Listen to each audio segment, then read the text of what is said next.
Ibu, Bapak, Saudara-saudara yang terkasih, sebelum mulai renungan kita hari ini, mari kita bersama-sama berdoa Ratu Surga. Dalam nama Bapa dan Putra dan Roh Kudus, amin.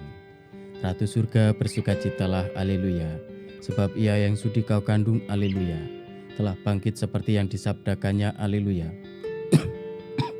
Doakanlah kami pada Allah, haleluya.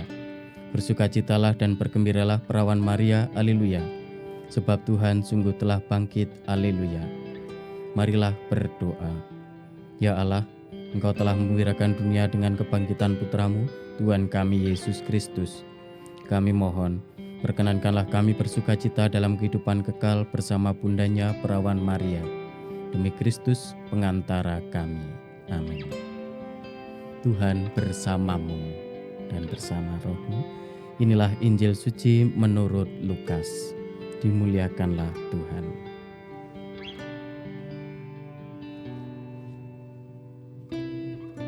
Dua murid yang dalam perjalanan ke Emmaus ditemui oleh Yesus yang bangkit segera kembali ke Yerusalem.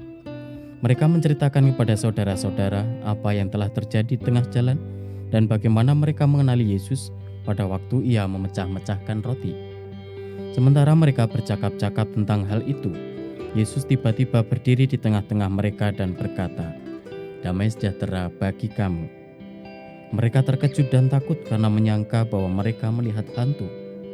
Akan tetapi Yesus berkata kepada mereka, "Mengapa kamu terkejut? Dan apa sebabnya timbul keraguan-raguan di dalam hatimu? Lihatlah tangan dan kakiku, aku sendirilah ini. Rabalah aku dan lihatlah, karena hantu tidak memiliki daging dan tulang, seperti yang kamu lihat ada padaku." Sambil berkata demikian, ia memperlihatkan tangan dan kakinya kepada mereka. Dan ketika mereka belum juga percaya karena girang dan masih heran, berkatalah Yesus kepada mereka, "Adakah padamu makanan di sini?" Lalu mereka memberikan kepadanya sepotong ikan goreng. Ia mengambilnya dan memakannya di depan mata mereka. Yesus berkata kepada mereka, "Inilah perkataan yang telah kukatakan kepadamu ketika aku masih bersama-sama dengan kamu, yakni bahwa harus digenapi semua yang ada tertulis tentang aku dalam kitab Taurat Musa, kitab Nabi-Nabi, dan kitab Mazmur." Lalu Yesus membuka pikiran mereka sehingga mereka mengerti kitab suci. Katanya kepada mereka, "Ada tertulis demikian, Mesias harus menderita dan bangkit dari antara orang mati pada hari yang ketiga. Dan lagi, dalam namanya berita tentang pertobatan dan pengampunan dosa harus disampaikan kepada segala bangsa, mulai dari Yerusalem. Kamu adalah saksi dari semuanya ini." Demikianlah sabda Tuhan. Terpujilah Kristus.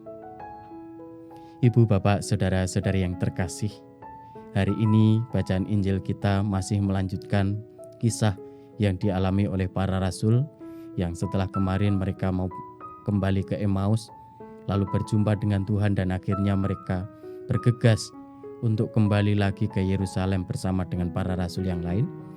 Hari ini Yesus menampakkan diri kepada mereka dengan berkata, "Damai sejahtera bagi kamu." Secara manusiawi, para rasul pada waktu itu masih dalam suasana yang perasaan yang kacau balau. Di satu sisi mereka bersedih, di lain sisi mereka bersukacita, tetapi di lain sisi mereka juga belum percaya. Masa sih Yesus bangkit sungguh-sungguh?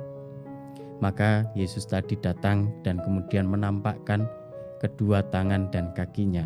Maksudnya apa? Supaya mereka yakin bahwa Yesus inilah yang menampakkan pada mereka saat ini.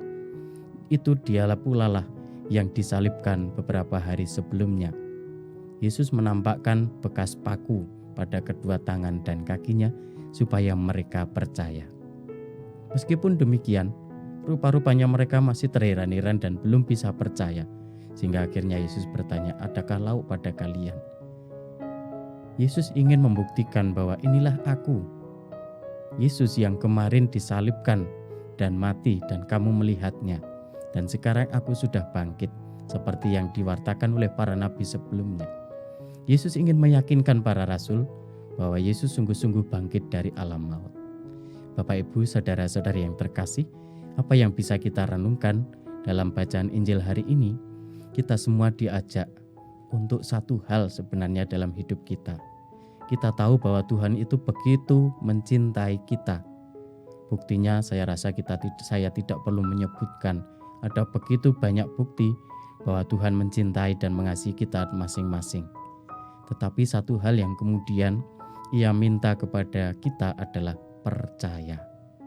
Ketika kita percaya bahwa Tuhan itu sungguh-sungguh mencintai kita, sebenarnya Tuhan itu tidak menuntut dalam tanda kutip balas budi gitu ya, karena Dia mencintai kita lalu kita harus juga mencintai Dia. Dia tidak menuntut itu, tetapi pertama-tama Yesus menuntut kita atau mengajak kita untuk percaya.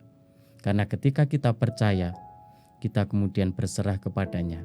Dan dengan demikian berarti kita memberi jalan dalam tanda kutip untuk Tuhan, untuk Dia masuk dan berkarya dalam hidup kita. Sehingga kita percaya ketika Tuhan yang berkarya, tidak ada satu hal pun yang mustahil di dunia ini. Maka Bapak Ibu, saudara-saudari yang terkasih, mari kita mohon rahmat supaya dalam kelemahan dan keterbatasan manusiawi kita masing-masing, kita semakin dimampukan untuk memiliki iman yang semakin dalam, kepercayaan yang semakin teguh bahwa Kristus, Tuhan kita, sungguh-sungguh mencintai dan mengasihi kita sedemikian rupa. Semoga Tuhan selalu memberkati kita semuanya, berkah dalam. Tuhan bersamamu dan bersama rohmu. Semoga kita semua, keluarga kita dan orang-orang yang kita kasihi, serta segala rencana, niat baik dan perjuangan hidup kita masing-masing diberkati oleh Allah yang Maha Kuasa, Bapa, Putra, dan Roh Kudus. Amin.